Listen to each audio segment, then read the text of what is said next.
आज हम लोग पढ़ेंगे पास्ट इंडेफिनिट टेंस। समझ में आया ना?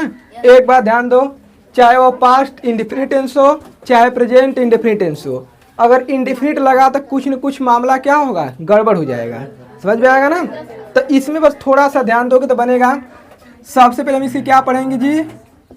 पहचान। हिंदी में लिख रहे हैं आज पहचान। पहचान को इंग्लिश में क्या कहते हैं? इंट्रोडक्शन। तो इसका पहचान क्या हो जाएगा? वाक्य के अंत में था, थी, थे, कामा, या, ये आदि बहुत हो जाएगा। अ से अ तक इसमें हो जाता है। ठीक है ना? ध्यान से एक बार और सुनो पहचान। वाक्य के अंत में था, थी, थे, या, ये, अ से पूरा अंत तक हो जाएगा। ठीक है ना? हाँ, इसमें ये देखो, इसका था पहचान। अब पहचान पढ़ने के बाद इस टेंस के हम लोग क्या जानेंगे जी? हेल्पिंग वर्ब जानेंगे इस टेंस की। तो इस टेंस की हेल्पिंग वर्ब होती है डिड। आई डिड क्या है? अकेला इसकी सहायक क्रिया, यानी कि सिर्फ एक ही सहायक क्रिया है। तो एक ही सहायक क्रिया है तो इसका हम लोग प्रयोग ऑल सब्जेक्ट के साथ करेंगे। बताओ, सभी कर्ता के साथ ना करेंगे जी? अरे चुट्टो का, अगर मान लो अगर किसी के पास 2 लड़के हैं तो उसकी जो संपत्ति रहेगी तो वह 2 लोगों में बटेगी। लेकिन अगर किसी का 61 लड़का पैदा किया है तो वो 61 में बटेगा जी। तो यहाँ अकेला 8 लड़का है। जब एक ही लड़का है तो इसमें सब्जेक्ट क्या होगा? सभी के साथ इसी का प्रयोग करेंगे हम लोग। आप ध्यान दो, ई तो देखो रही हेल्पिंग वर्ब, लेकिन इसके बाद क्या होगी? वर्ब। तो इसमें देखो वर्ब क्या हो जाएगी? बस थोड़ा सा ध्यान देना। देखो, इस टेंस की वर्ब हो जाएगी, क्या हो जाएगी वर्ब? नहीं, V1। वर्ब क्या हो जाएगा? V1 हो जाएगा। लेकिन ये V1 होगा, हल्ला मत करो। लेकिन ये V1 होगा तो किसके लिए होगा? निगेटिव और इंट्रोगेटिव के लिए होगा। ठीक है? वर्ब इसका होगा V1, निगेटिव और इंट्रोगेटिव के लिए। और ये भी सहायक क्रिया किसके लिए होगी? Negative and interrogative. समझ में आया ना? इस हेल्पिंग वर्ब का प्रयोग हम लोग करेंगे, यानी कि डिड का प्रयोग सिर्फ निगेटिव और इंट्रोगेटिव में करेंगे। अब वर्ब का फर्स्ट फॉर्म का भी प्रयोग किस में करेंगे? निगेटिव और इंट्रोगेटिव में।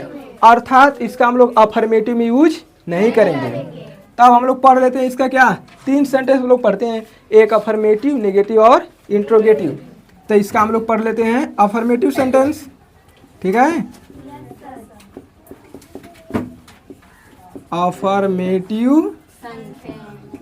अफर्मेटिव सेंटेंस मीन्स साधारण वाक्य। इसको कोई कभी पगला जाता है तो सिंपल सेंटेंस भी बोल देता है। अब देखो, हम इसका फार्मूला बनाएंगे। तो फार्मूला में देखो बस थोड़ा सा दिक्कत है, उसको बस समझो। सबसे पहले क्या हो जाएगी? हम हमेशा क्या लिखते हैं? सब्जेक्ट। समझ में आया ना? बुखार में रहा चाहे कितना बीमारी बढ़ रहा है, लेकिन सबसे पहले सब्जेक्ट प्लस। अब यहाँ पर देखो हेल्पिंग वर्ब नहीं लिखेंगे, क्योंकि हेल्पिंग वर्ब डिड का प्रयोग हम लोग निगेटिव और सिर्फ इंट्रोगेटिव में करेंगे, अफर्मेटिव में नहीं। तो यहाँ पर हो जाएगा वर्ब का सेकेंड फॉर्म। इसके बाद हो जाएगा ऑब्जेक्ट प्लस अदर वर्ड्स। बताओ, इसमें किसी को दिक्कत है? इसका उदाहरण देख लेते हैं। तो फॉर एग्जाम्पल्स क्या हो जाएगा? जैसे वह पढ़ता था।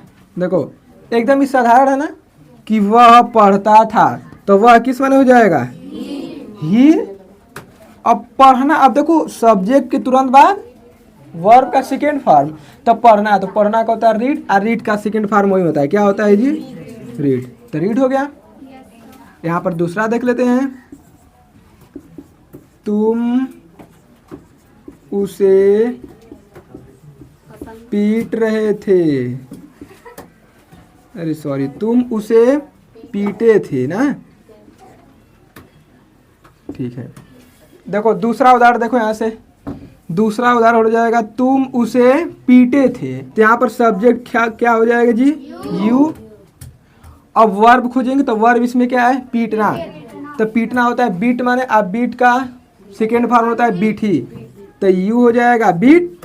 अब किसे पीटा था? तो क्या हो जाएगा? हिम। बताओ इसमें किसी को दिक्कत है? देखो अब ध्यान दो। अब इसके बाद हम लोग क्या पढ़ेंगे जी?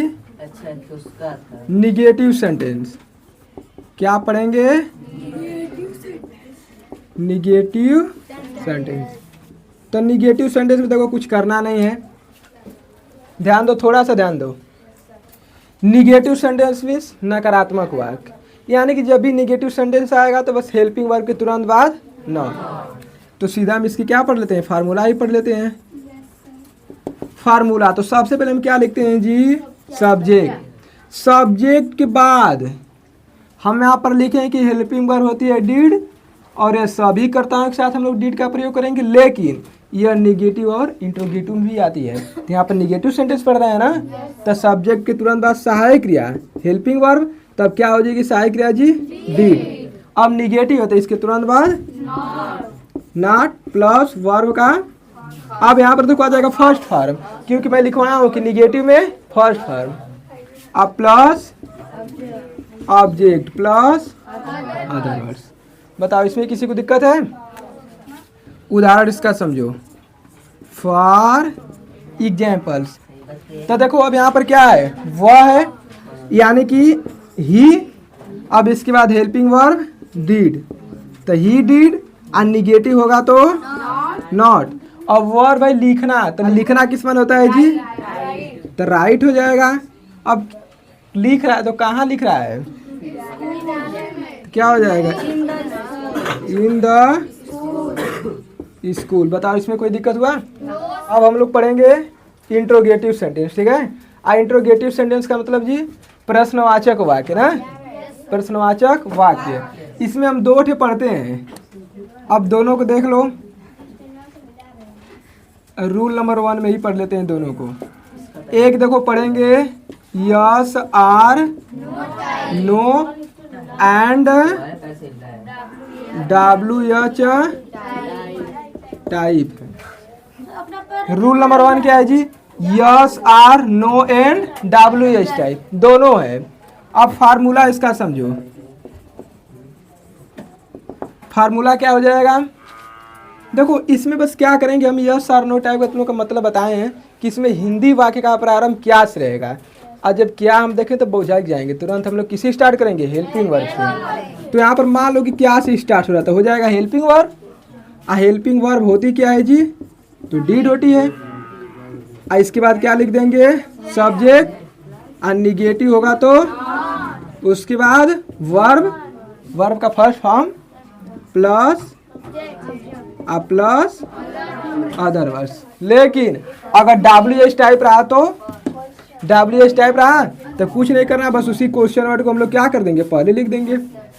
बताओ इतना में किसी को दिक्कत है? देखो हम जितना पीछे पढ़ाए उसी तरह से आगे भी पढ़ाते जाएंगे।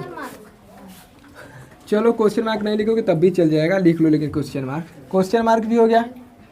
अब देखो, अब उदाहरण लोग समझ लेते हैं। फॉर एग्जाम्पल्स, जैसे में क्या तुम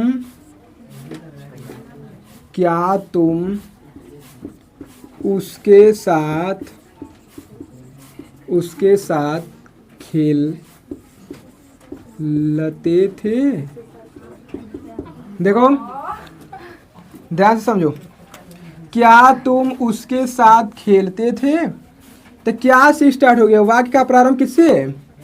क्या से। तो हम तुरंत किसी स्टार्ट करेंगे? हेल्पिंग वर्ब से। ये दो चीज याद रखो। तो हेल्पिंग वर्ब क्या है जी? डिड। हर कर्ताओं के साथ आल सब्जेक्ट के साथ हमें डिड का प्रयोग करना था। डिड का हो गया। अब सब्जेक्ट क्या है? यू। निगेटिव है तो नॉट नहीं लगाएंगे। अब डिड यू वर्ब, देखो निगेटिव रहेगा तो नॉट लगाएंगे, लेकिन निगेटिव है नहीं तो वर्ब। अब खेलना किस में हो जाएगा? प्ले। खेलना अब किसके साथ खेल रहा है जी? उसके साथ। तो did you play with him. बताओ इसमें किसी को समस्या है? आगे देखो दूसरा समझो।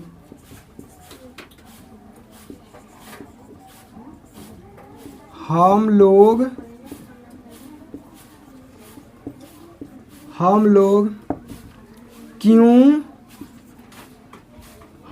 क्यों वहाँ गए थे। देखो ध्यान दो, दूसरा उदाहरण ध्यान दो। हम लोग क्यों वहाँ गए थे। तो इसमें देखो वाक्य का प्रारंभ किससे है? ये वाक्य का प्रारंभ है। देखो दूसरा उदाहरण समझो फिर से। हम लोग क्यों वहाँ गए थे। तो इसमें देखो क्वेश्चन वर्ड है, यानी प्रश्नवाचक शब्द है, वो भी कहाँ है? वाक्य के बीच में। तो जब भी प्रश्नवाचक शब्द यदि वाक्य के बीच में रहेगा तो उसी का अंग्रेजी हम लोग सबसे पहले लिखेंगे। समझा ना?